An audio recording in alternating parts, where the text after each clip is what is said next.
Next we have Universal Women's Skin.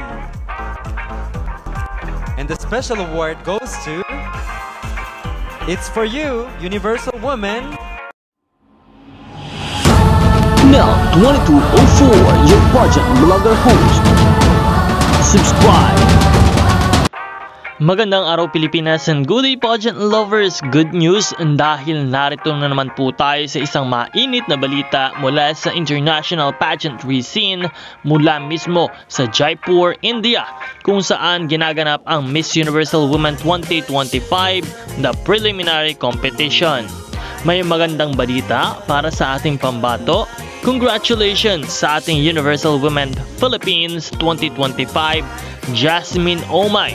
Dahil ngayong gabi ay mas lalong pinatunayan ni Jasmine na hindi lang siya basta beauty queen sa entablado, dahil itinanghal siya bilang Universal Women's Skin Award winner sa preliminary competition.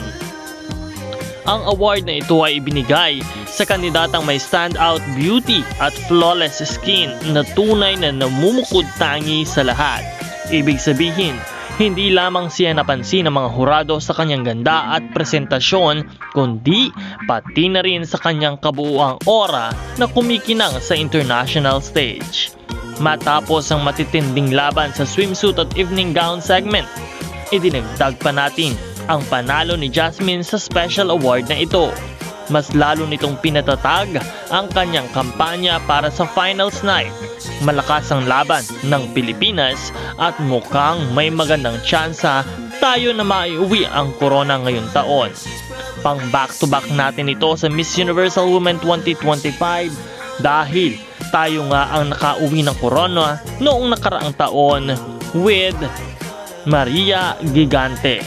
Kaya naman mga ka-pageant vloggers, tuloy-tuloy lamang ang ating suporta kay Jasmine Omay habang patuloy niyang ipinapakita ang husay, ganda at puso ng isang tunay na Filipina beauty queen sa Universal Women 2025. Meron na po tayong 77,000 subscribers at nawa ay patuloy na mag-subscribe para sa lahat ng mga bagong at updated na videos.